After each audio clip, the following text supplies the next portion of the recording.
Wello, hope you like that. That was Fading Lights by Genesis from their 1991 album We Can't Dance. It's probably my favourite song off the album, alongside Living Forever. I love the kind of instrumental in Living Forever.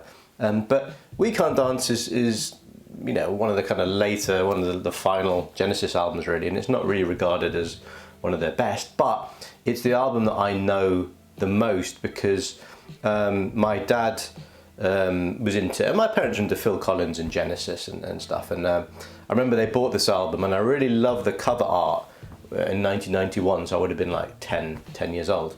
And yeah, so I loved the cover art, and the album itself I thought had some really great poppy songs on, you know, like No Son of Mine and Jesus He Knows Me. I thought it was a really cool album, but that's for a long time, many years, that's what I thought Genesis were. I thought Genesis were, you know, this kind of poppy synth band with a really prominent drumming of Phil Collins and his vocals, which are very kind of idiosyncratic, you know, very easy to tell a Phil Collins song.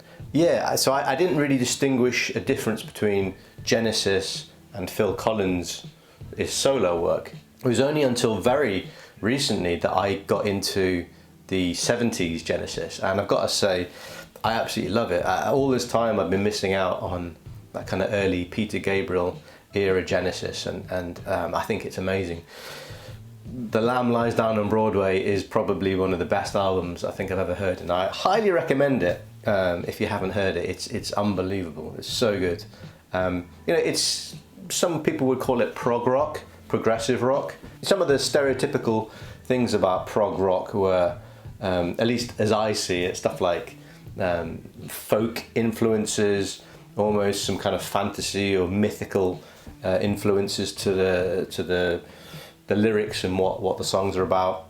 There's usually some guy with long hair who plays a flute. The songs go on for like 10-15 minutes. You might have 5 or 6 songs per album. Strange cover art, usually by Hypnosis or Storm Thorgerson or something like that. That's kind of what I always understood stereotypical prog rock to be. But the Genesis music from that Peter Gabriel era, although it's prog, it's very poppy. I see it more as just kind of pop rock music, but with some really interesting ideas, very creative, you know, concept albums, longer songs, some great work by Tony Banks, the keyboardist and one of the kind of senior members, I suppose, of Genesis. It's quite interesting watching some videos on YouTube about the band dynamic that happened, and you know, the earlier members and then some of those members leaving and new people joining, and it seems quite fraught, but a very interesting story as kind of what happened to Genesis in those early years. Anyway, I'm going a bit off topic because we're talking about Fading Lights. You've just watched me play Fading Lights for 10 minutes. It's a very long song, so thanks very much for watching and getting through this far and staying with me. I do appreciate it. But yeah, I do love this song off the album. It's the final track of the album. You know, this album is like the last time that Mike Rutherford, Tony Banks and Phil Collins were together writing this album, and then they kind of went their separate ways and did different things. So it's got that kind of bittersweet character to the song, and I think it's quite poetic that this is the final track of their final album. But I've always liked it. I think it's, you know, it's only like 2 songs put together. So the first 3.5 minutes are this kind of beautiful pop ballad. Really love the synth effects. And then the middle section, or after that, it's just this big instrumental, lots of keyboard work, really prominent drums from Phil Collins. But I'm really only interested in the first 3.5 minutes, if I'm honest. I love that part of the song. I don't think it really needs the next 6 or 7 minutes, but it's fun to do. And when I was thinking about, you know, approximating this tune, I wanted to do it justice, and I wanted to do the whole thing. I wanted to do all the parts, except for the singing. I was thinking, you know, should I do the vocals? And I'm really not a very good singer. I'm okay, I can hold the tune, but I'm certainly not good enough, I think, to do this track justice. So instead, I just put the lyrics there on the video, so you can sing along. It's almost like a karaoke song, which is not really what I intend for this channel to be. I'm not trying to create karaoke backing tracks. It's more about me just trying to play a song, and by trying to play it, I have to pick it apart and I have to learn the parts. And by doing that, I get a deeper understanding and deeper appreciation of the songwriting craft. That's kind of what I'm doing here. And hopefully at the end of the songs, when I do my little talk in front of the camera, you know, I can show you and try and explain some of the things that went on in the songwriting and why I think this is a well-written song. Anyway, come over and I'll show you some of the stuff, what's going on the piano. By the way, I use this piano as like a MIDI keyboard. It's a very expensive MIDI keyboard. You can get them, you know, really cheaply. But this is a piano that also acts. It's a hybrid piano, so it also acts as a MIDI trigger. And I, you know, hook this up to my laptop. I just use GarageBand, and then I can create any synth sound or any drum sound that I want. So yeah, come over, join me, and I'll show you some stuff on the piano. What's going on in the song? Come on. Oh yeah, you can't move, can you? Hang on, let me move. Let me move for you. There you go. Here you go. So this song's in B flat major. The main chord, so you've got like a B flat on the bass, but it's really interesting the chord movement that's going on in the right hand. So it starts off with a B flat inverted, so F, B flat, D. If you can really see that, but anyway, and then it goes to a almost like an F shape, F major, so F, A, C with that D, you keep that D, then it goes down to like an E flat major 6, so E flat, G, B flat, and then the C, and then back to the F, E flat major 6, and then to the B flat. But this is, again, a different inversion, so you've got D, F and B flat.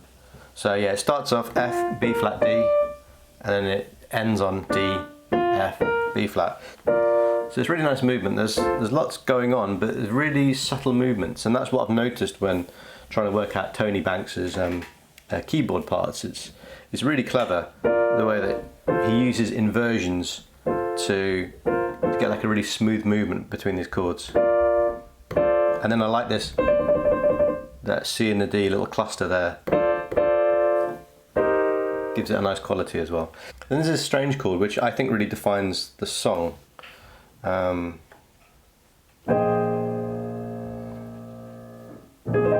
just play like that. It doesn't sound very interesting like that, but so you've basically got an A flat major 7 over B flat, but in the song there's that G as well.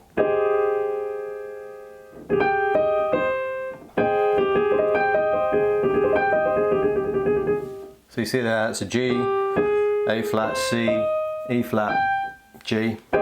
Really nice chord. Then back to the B flat. It cycles through a few times. And then it has a G minor 7. So F, B flat, D, and then it's got this lovely chord, which is, it's an F7, but in the right hand you've got E flat, F, G, A, so you've got that kind of cluster.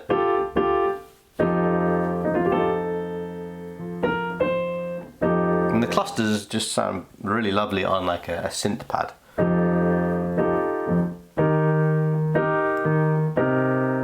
And that's just E flat major, dropping down to, well, it drops down to a C, so that kind of makes it a C minor 7, and then back to the B flat. It's a lovely movement and it sounds beautiful on the synth pad. Then it's got the the kind of solos. That little crossing hands thing, it sounds probably more technical than it is. It's actually quite fun to play and it isn't that hard. You kind of got that movement. Once you kind of got the rhythm of it in your hands, it isn't very hard at all. The hardest bit of the song I found was this section.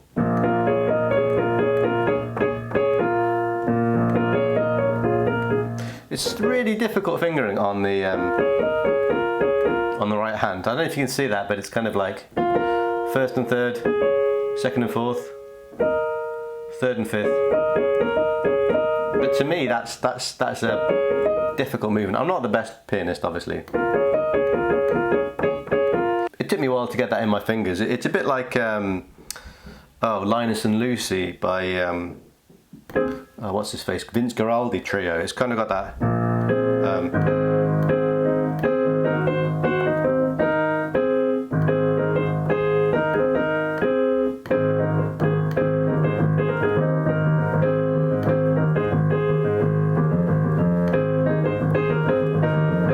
You know, it sounds really simple, but it's really hard to play because you've got these fingering movements. Yeah, it's quite difficult. So the solos, yeah, I don't know, mostly in kind of B flat pentatonic scales. Nothing too difficult. There's some fast bits, but yeah, not that difficult. But they sound really nice and they're very clever. And it's probably came from Tony Banks, like improvising over a jam with a band and coming up with these melody lines. Yeah, when it cycles to the end, it's the same line, but it's played on like a Hammond organ. So I've just used like a Hammond organ patch. You know, these big chords, and it sounds really full and beautiful and very triumphant. Triumphal. What's the word? Anyway, so yeah, that's it. I think it's a beautiful song. I love the lyrics. Very sentimental lyrics, and they kind of resonate with me. But I don't really know what it's about. To me, it seems like it's about, you know, anyone who's getting older and thinks about their past memories, perhaps regrets or just great stuff that happened to them when they were young and nice experiences, but you know, those people and those times have moved on and you can't quite remember it the way that you wish you could. You know, the outlines still remain.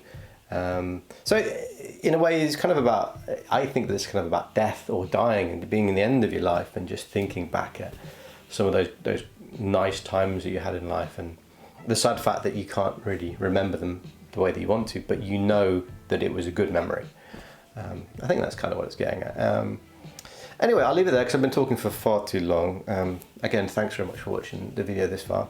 I probably won't do another 10-minute long song in the future because it took quite a lot of work and I'm quite lazy. Alright, bye bye.